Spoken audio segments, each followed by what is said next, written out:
자, 이제 시장 시그널과 기업 돌아갈 시간이고요.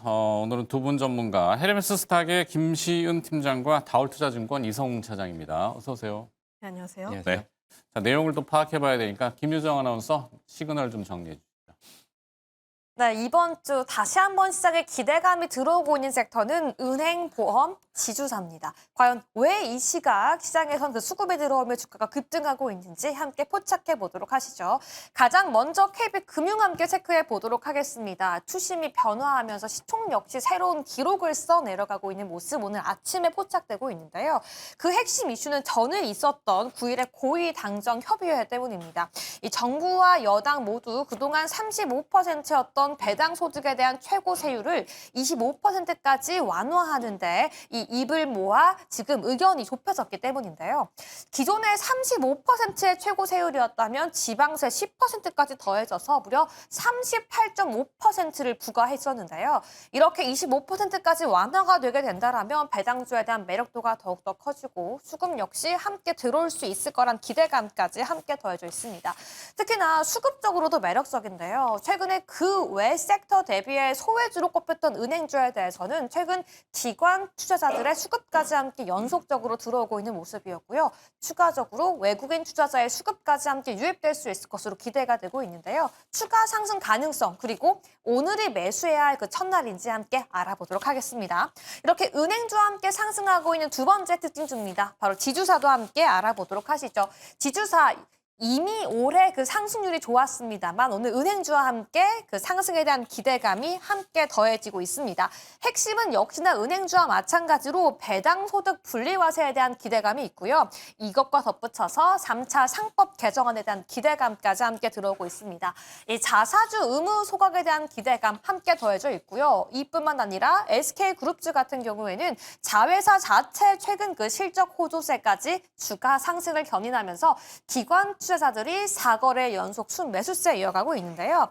특히나 SK 같은 경우에는 최근 사장단 인사를 새로 마무리했습니다. 그동안 인사 과정과 의사결정은 느리다라고 비판을 받았지만 이번 새로운 인사를 단행함으로써 오히려 주가에 대해서는 새로운 상승을 쓸 수 있다고 기대하고 있는데요. 과연 지주사 그 안에서 SK의 매력은 어떤지 지금 바로 함께 그 전략 세워보시죠. 네, 시그널과 기업입니다. 그 전에 지금 들어온 속보는 앞서도 멘트를 해드렸습니다만 현재 외신발, CNN과 팍스뉴스발 보도인 것 같습니다. 로이터도 타전을 하고 있고 미국 상원에서 연방 셧다운 종식을 위한 잠정 합의에 도출됐다. 완전히 타결은 아닌데 이건 며칠 걸린다고 합니다. 다만 내년 1월까지는 임시적으로 정부를 운영하기로 했다. 뭔 말인가요, 이게? 네. 일단 1월까지는 끌고 가겠다. 이런 내용인 것 같아요. 자, 그러면서 미국의 주가지수 선물은 조금 더 상승폭을 확대했었는데 우리도 2% 정도 인덱스가 일단 오릅니다. 미국의 연방정부가 연애 만에 우리가 고민을 해야 되고 시장에 영향을 주니까 받습니다. 속보 먼저 봤고요. 자, 금융사, 금융지주. KB금융 오늘 먼저 얘기가 나왔는데요. 어떻게 볼까요? 일단은 이제 금융 그 업종 중에서는 KB금융이 항상 이제 탑픽으로 꼽히는 이유를 먼저 본다고 하더라도 주주 환원율 그리고 이제 주주 환원에 대한 연동형을 항상 먼저 추진을 했기 때문에 우선 금융사들의 다시 한번 좀 주목을 받는 이유가 좀 여러 가지 있겠죠. 저는 개인적으로 봤을 때도 이 분리과세 영향보다도 지금 약간의 어떤 좀 반도체나 여러 이제 제조업 쪽에서의 그런 수급이 이 방어주 쪽으로 몰리는 과정에서 지금 이 금융 지주사들이 실적 안정성 그리고 배당 그 여러 가지 면에서 가장 안전하게 외국인들 눈에 보이기 때문에 순환매가 먼저 좀 들어온다라고 좀 생각을 하고 있는데 하지만은 이 금융 지주사 안에서도 KB금융만이 독보적으로 좀 가는 이유가 앞서서 말씀드렸다시피 항상 정부 정책에 먼저 KB금융이 이 정책적인 사항을 액션을 항상 먼저 취하고 있는 상황이거든요. 그런 상황을 본다고 하더라도 저는 다른 금융 지주사들도 이 매수 관점으로 지금 현재 수급 상황으로는 좋다고 판단을 되긴 하지만 네. KB금융을 가장 먼저 관심을 가져야 되는 게 맞다라고 좀 생각이 되고 있고요. 다른 이제 금융 지주사들 같은 경우에는 뭐 상황은 크게 차이가 나진 않지만 그래도 KB금융 같은 경우가 비금융 쪽, 그러니까 어떤 비은행 쪽에서의 자회사들에 대한 이 퍼포먼스가 좀 많이 나오고 있는 상황이거든요. 그렇기 때문에 저는 이제 KB금융이 금융 지주사들 중에서는 가장 좀 1순위로 좀 관심을 가져야 되는 게 맞지 않을까라고 좀 생각이 됩니다. 네. KB금융 이 전신인가요? 뭐 국민은행이라는 표현을 요즘 아직 쓰긴 쓰죠. 병용으로. 모바일은 아직까지도 금융이 그죠? 나오고 네.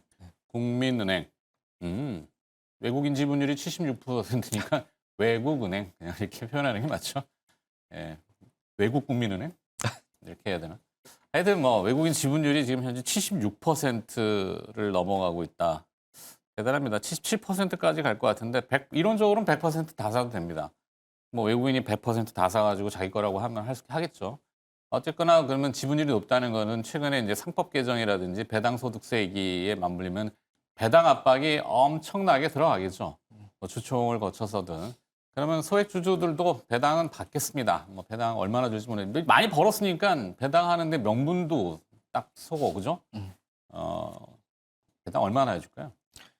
네, 일단은 이 지금 다른 금융 지주사들도 도입을 하고 있지만 이 보통주 자본 비율의 연동안, 그러니까 한마디로 이제 보통주 쪽에서의 13% 이상이 됐을 때 자동으로 연동한 주도하는 정책을 제일 처음 꺼낸 게 바로 이제 KB금융이거든요. 네. 이거에 대한 효과가 주가적인 측면과 어떤 국민 정서상 호응을 받았기 때문에 다른 금융지주사들 같은 경우에도 지금 계속 도입을 추진하고 있는 그런 상황인데 뭐 그렇기 때문에 예측 가능하다는 거죠. 이 투자자분들 또 이제 신규로 매수하는 분들 같은 경우가 얼만큼 이제 배당금에 대해서 어떤 그 단독으로 이 금융 지주사들이 뭐 버는 만큼에 측정하는 게 아니라 자동으로 이제 그 계산되는 그런 정책을 KB금융이 지금 하고 있는 그런 상황이기 때문에 지금 이제 KB금융 같은 경우에도 뭐 금융 쪽에서의 물론 이제 총 주주 환원율이나 54%까지 육박하는 그런 상황인데 많이 주기는 주겠지만은 다른 금융 지주사들과는 큰 차이는 없을 거라 생각이 돼요. 뭐 근데 하지만 이거에 대한 투명성을 이제 KB금융이 가져갔다는 것 자체가 저는 어떤 배당주로서도 이 금융 지주사들 안에서 KB금융이 가장 좀 그 메리트가 좀 있지 않나라고 좀 생각이 듭니다. 네. 요즘 그 예금에 대한 뭐 이 이자율이 세후 얼마인지 저도 잘 보질 않아 모르겠는데 기준금리 2.5%니까 뭐 제하고 뭐 제하고 한 1%대 되나요? 뭐 2%, 2% 초반? 2%? 많이 줘야 2% 초반? 2%로 알고 있습니다. 네. 이재명 대통령이 집권할 때 얘기했던 주식으로도 생활할 수 있는 주식 투자로도 그러면 배당률이 시가 배당률로 봤을 때 적어도 한 3%나 4% 정도 되면은 그럼 괜찮죠. 그죠? 시가 배당률이라는 건 현재 주가가 KB금융이 대략 한 13만 원 되니까 3%면 얼마입니까? 한 5천 원 줘야 되나? 그 정도 되죠. 한 주당 5천 원 배당 주면은 뭐 괜찮다. 네, 이 정도. 좀 많이 줬으면 좋겠네. 주식은 없지만.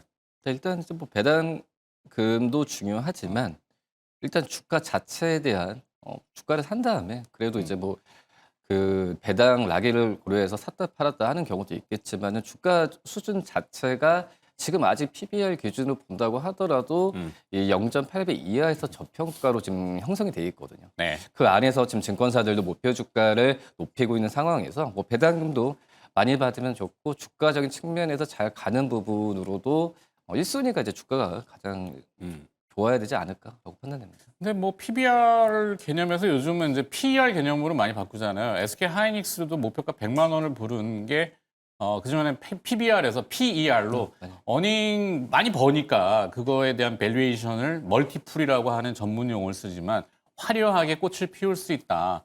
근데 KB금융 지금 PER이 8.9배. 사실 근데 이게 몇 배냐는 그러니까 8, 9년 동안 KB금융이 차지하는 독점적인 지위, KB금융이 뭐 10년 안에 없어지거나 난리가 날 것 같지는 않거든요. 제가 봤을 때는 몇십 년은 더 갈 것 같은데 그럼 PER을 20배나 이렇게 줘도 되는 거 아닌가 싶어서 뭐 하여튼 저는 개인적으로는 뭐 좋게 보는데 이성웅 차장께서는 전략을 어떻게 생각하세요? 저는 먼저 그 여러 KB금융 자체도 뭐 괜찮지만은 수급적인 순환매 관점이 단기적으로는 좀 많이 들어올 것 같아요. 약간 뭐 금융 쪽도 마찬가지고 어떤 이 제조업 외에 이 방어주 안에서의 탑픽 종목들한테는 단기적인 수급에 대한 관점이 우호적이기 때문에 저는 매수 관점을 좀 네. 말씀을 드리도록 하겠습니다. 알겠습니다. KB금융 매수 관점.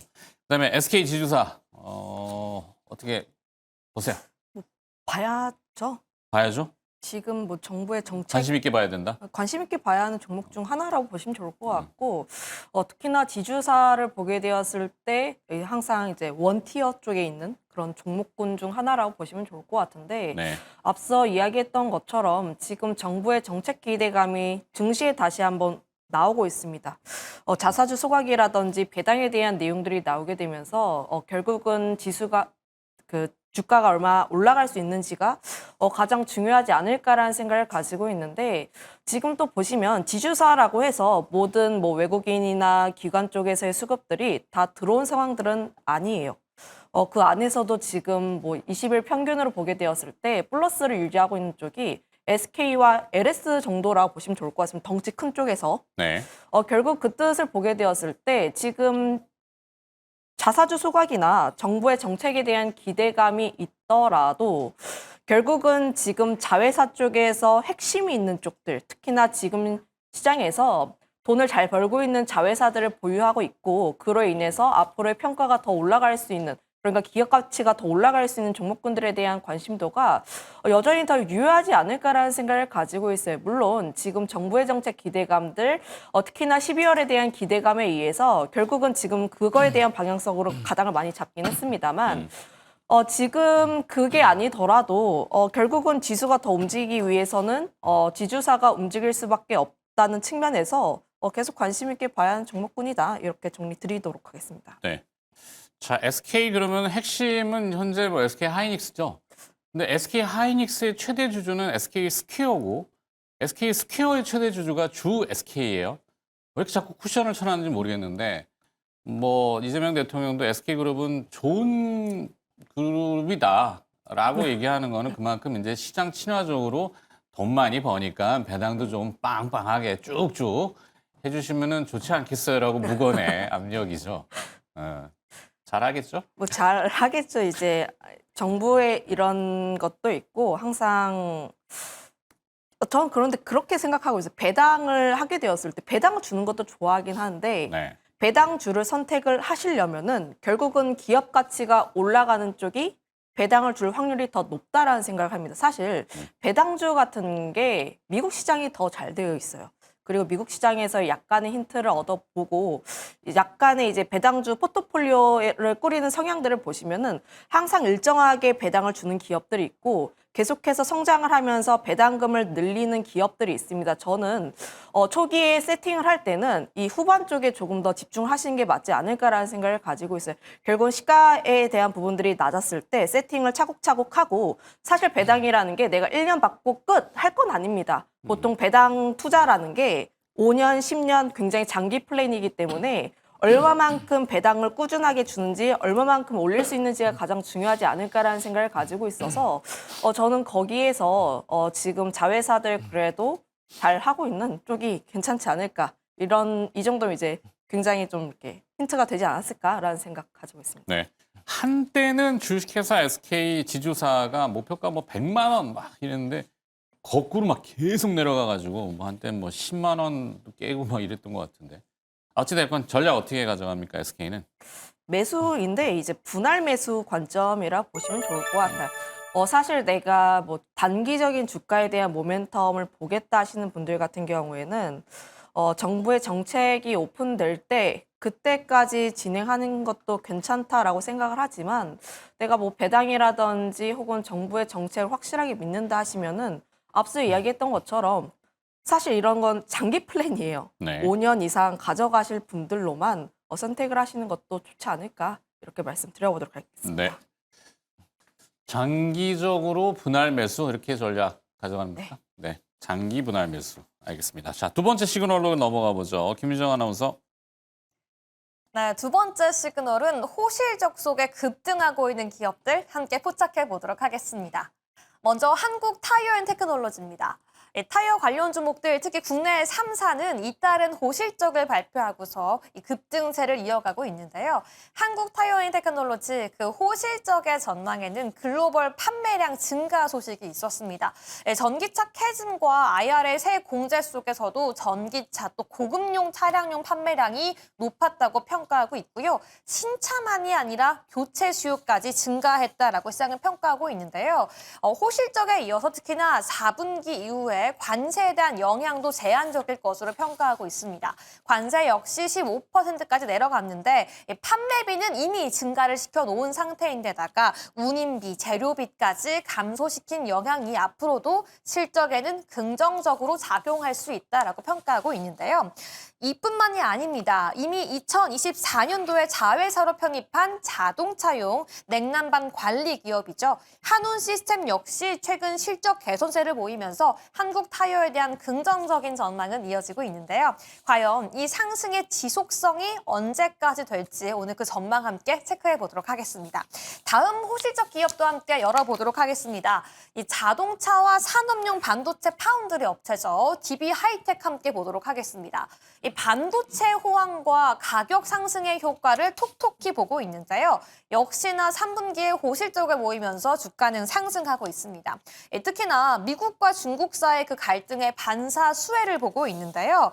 이 중국 넥스페리아 같은 경쟁사들의 생산이 불확실성해지면서 그 수요가 DB 하이텍에 몰릴 수 있다고 평가받고 있고요.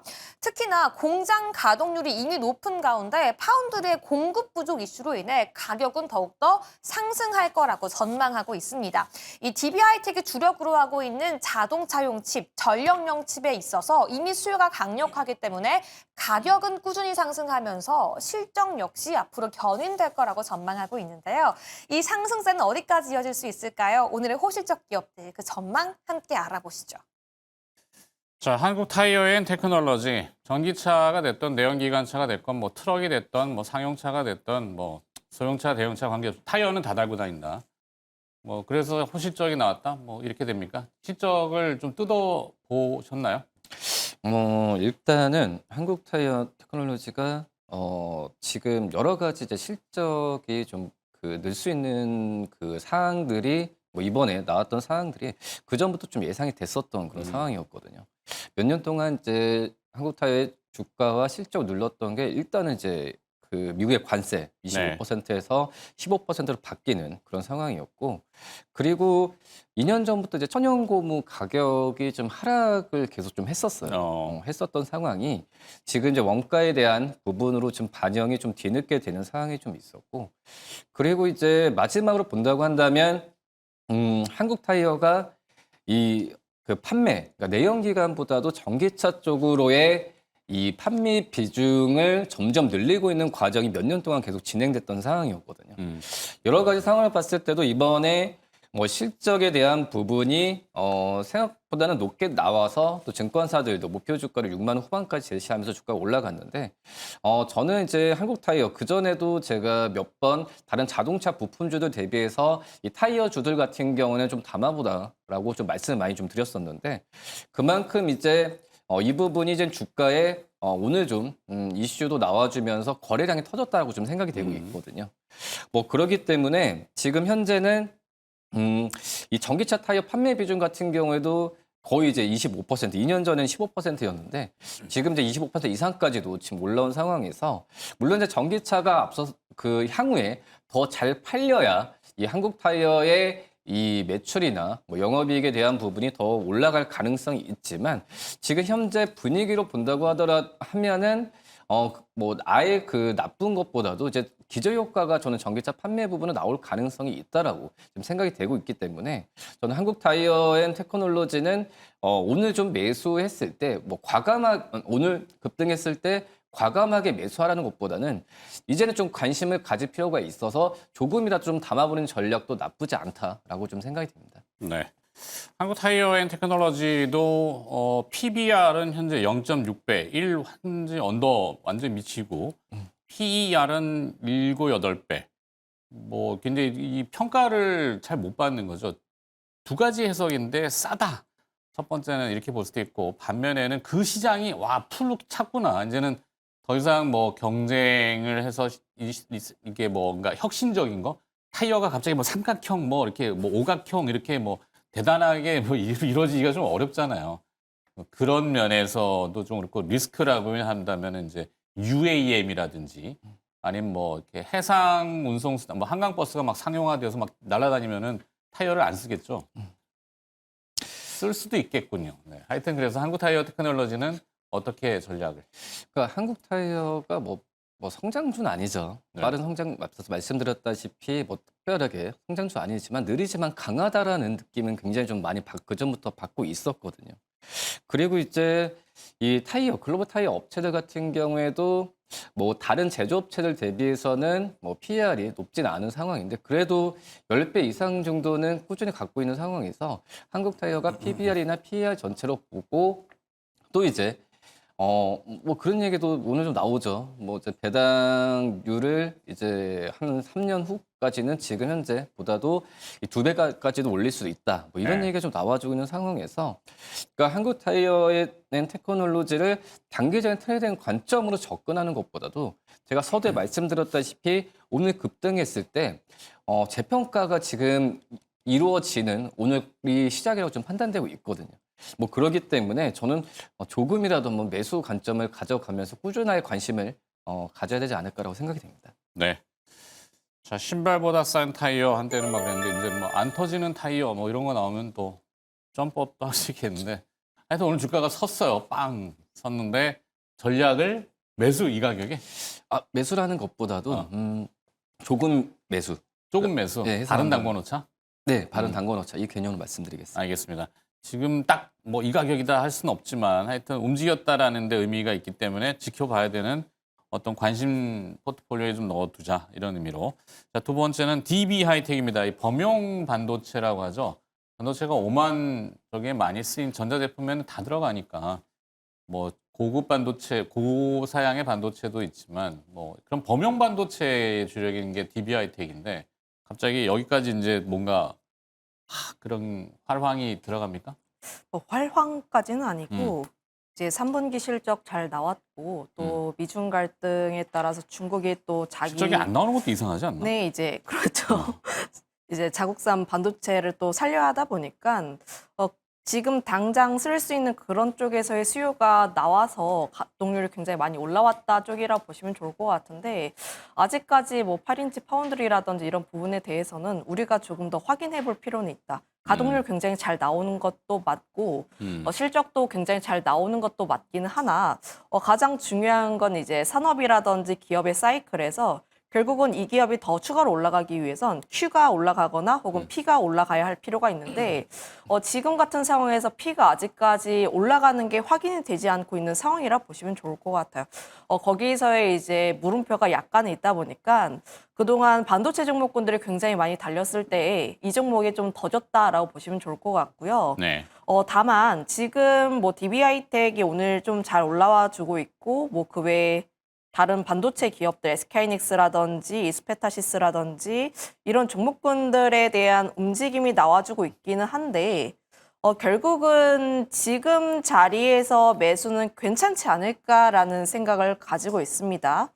물론 가장 중요한 것은 AI 쪽이라 보시면 좋을 것 같아요. AI 쪽에서의 랠리가 한 차례 나온 다음에 DB하이텍이 움직일 가능성이 높긴 한데 특히나 다시 한번 랠리가 나올 때는 엔비디아의 실적을 보고 AI 거품론이 지금 살짝 꺼지긴 했습니다. TSMC에 또 이제 웨이퍼를 추가로 공급을 해야 된다 뭐 이런 얘기가 나오면서 네. 약간 꺼지긴 했지만 실적 발표에서 그 내용들을 계속해서 확인하려는 심리가 계속 나오지 않을까라는 생각을 가지고 있어요. 그래서 그 전까지 약간의 지지부진한 흐름들이 나오지 않을까라는 생각을 가지고 있는데 만약에 거기에서 거품론을 불식시키는 내용들이 나오고 반도체 쪽에 대한 수급들이 다시 한번 더 나오게 된다면 지금 3분기 실적 잘 나왔고 특히나 이 기업 같은 경우에는 다른 기업들 대비했을 때 다른 소부장 기업들 대비했을 때 바닥권에서 그렇게까지 많이 안 올라왔고 현재 바닥권에서의 그러니까 박스권에서의 움직임만 보여주고 있습니다. 네. 이런 종목군들이 추가로 움직일 가능성을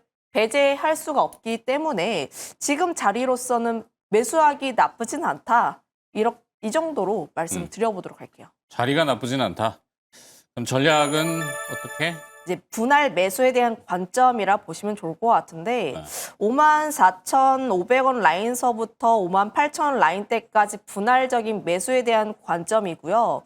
목표가 같은 경우에 한 6만 원 라인대, 그러니까 이 박스권 상단 라인대를 또 어떻게 뚫어가는지 여부가 가장 중요하다 보니까 이 라인대를 중점적으로 두시는 것도 한 좋은 방법 중 하나이지 않을까 이렇게 말씀드릴게요. 저 같으면 DB하이텍 사느니 DB하이텍의 대주주인 주 DB 1,430원짜리 주 DB를 사겠어요. 뭐 그거나 뭐 사실 DB가 이미지가 이게 뭔가 조금 항상 뒤에 좀 약간 애매해서 네. 적극적으로 달려들기에는 참 애매한 이 기업이죠. 뭐 앞서 얘기했던 것처럼 그 업황보다는 이제 좀 덜 오른 측면이 있으니 가격적으로? 그런 점을 이제 가격적인 부분에서의 매력점을 느껴서 분할적인 매수로 접근해보자의 관점입니다. 알겠습니다. 가격 메리트, 그다음에 시류를 고려한 매매 전략, 분할 매수라고 합니다. 지주사 주 DB는 어떻게 되려는가? 이게 뭐 말이 많았잖아요. 하여튼 봐야 되겠네. 자, 더 물어보기엔 시간이 찾지 마세요. 네. 자, 마지막 시그널 보겠습니다. 개별주인 것 같은데요. 김유정 아나운서 정리해 주시죠. 네, 마지막 시그널은 오늘 상승하고 있고 급등하고 있는 개별 종목들 이유와 전망 함께 짚어보겠습니다. 먼저 정부 정책에 대한 기대감 가져가고 있는 에코아이입니다. 정부와 여당이 이제 앞으로 온실가스 감축 목표를 산업계가 요구했던 48%를 훨씬 뛰어넘는 53에서 61%를 목표로 정하자 오늘 탄소 배출권 관련 기업 에코아이가 급등하고 있는데요. 결국 관련된 정책이 강해질수록 에코아이가 돈을 벌 수밖에 없다라고 시장은 전망하며 오늘 시장에서 급등하고 있는데요.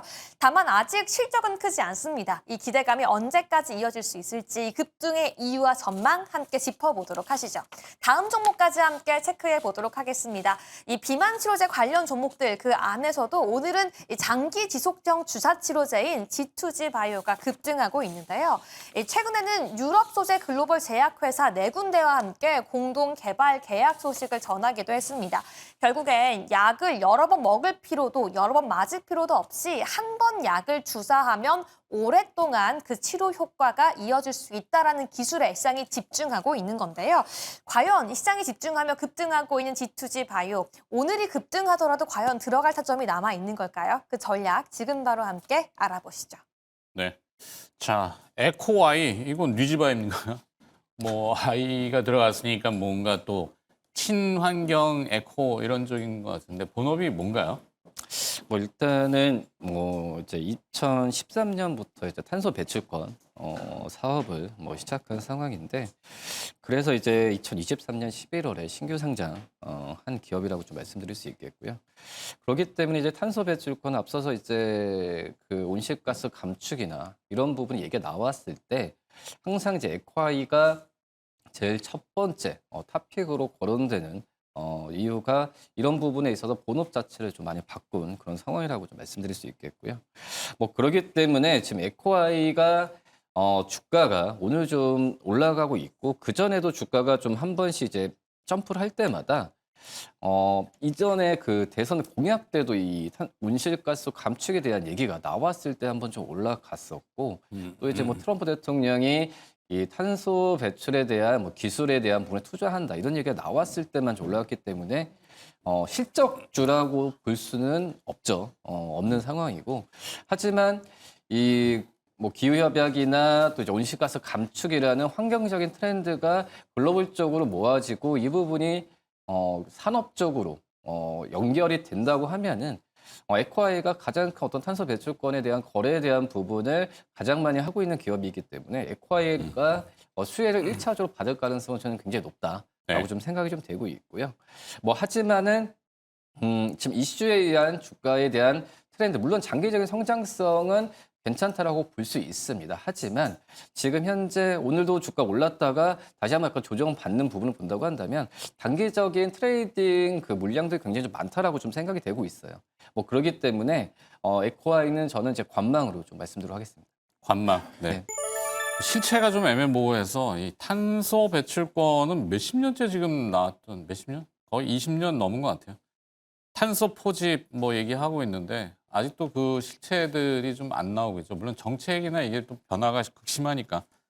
하여튼 탄소 배출권 대장주는 소똥처리 업체 뭐 이런 데 아닌가요? 네. 자, 전략은 관망? 네, 그래서 제한적으로. 지금 이게 우리나라 안에서 또 이제 이게 나오고 있긴 하지만 이 탄소 배출 온실가스 이거에 대한 그 정책은 글로벌적인 부분이 제일 그렇죠. 크거든요. 네. 그렇기 때문에 단순 우리나라 쪽에서의 그런 정부 그 얘기만으로 주가를 매수하기에는 좀 한계는 있다라고 좀 생각이 됩니다. 알겠습니다. 자, 마지막 기업은 G2G 바이오가 하나 들어와 있는데 이게 최근에 또 핫했죠. 뭐 최근 핫한 종목군이죠. 이제 신규 상장 종목군이기도 하고요. 오늘은 이제 비만 치료제에 더해서 개별적인 모멘텀 하나가 더 추가로 붙으면서 네. 비만 치료제 관련주 내에서의 강한 흐름들도 보여주고 있습니다. 유료 기사라서 제가 내용들은 좀 확인을 못했지만 네네. 치매 치료제로 장기 지속형 기술로 추가 모멘텀을 예고한다라는 내용들이 붙게 되면서 치매 시장이면 그래도 시장 자체에 대한 캐파가 굉장히 크기 때문에 네네. 내용들은 확인 못했습니다. 이제 확인해 보실 분들은 좀 유료로 확인해 보시면 좋을 것 같고 그런 점으로 인해서 지금 강한 상승세가 나와주고 있긴 한데 지금 비만 치료제 같은 경우에도 이슈가 굉장히 많죠. 저번 주 같은 경우에는 이제 학회에 대한 내용들, 네. 플러스로 지금 뭐 메세라에 대한 인수에 대한 내용들, 결국은 시장에 대한 내용들이 계속해서 커지다 보니까 비만 치료제 관련 모멘텀 혹은 종목군들 같은 경우에는 우리가 계속적인 관심이 필요하다라는 생각을 가지고 있어요. 다만 지금 시장에서 G2G 바이오 관망에 대한 의견을 드릴 텐데 그 이유는 지금 자리에서 매도하라가 아니라 지금 자리에서 적극적으로 매수를 하기에는 종가의 기준을 한번 확인을 해보자라는 입장입니다. 보유하시는 분들은 계속 보유를 하시는 게 맞다라는 생각을 가지고 있고 종가까지도 강하면은 그냥 뭐 한번 끌고 가보는데. 끌고 가보는데 네. 중요한 건 이제 8만 원 라인대를 이탈하지 않는다라고 보시면 좋을 것 같아요. 8만 원 라인대가 이전 고점 라인대라고 보시면 좋을 것 같은데 이 라인대를 또 어떻게 뚫고 올라가는지에 따라서 상방이 또 열리다 보니까 지금 자리보다는 종가 기준에서를 한번 확인을 해 보시고 그 자리에서 이제 다음 거래일이라든지 혹은 계속적인 지지가 나오게 된다면 그때를 기준으로 삼고 손절비 좀 짧게 잡으시고 한번 진행하시는 것도 괜찮지 않을까라는 생각입니다. 네, 좀 빠른 매매가 좀 필요할 수도 있겠다 이렇게 얘기를 하셨군요. 무조건 막 끌고 가기에는 뭐 내용이 파악이 안 되니까 유료 기사라서 제가 멘트를 누가 이렇게 유료로 기사를. 네. 그렇답니다. 네, G2G 바이오까지 들어봤습니다. 시장 시그널과 기업이었고요. 헤르메스 스탁의 김시윤 팀장과 다올투자증권 이성웅 차장이었습니다. 두 분 오늘 고맙습니다.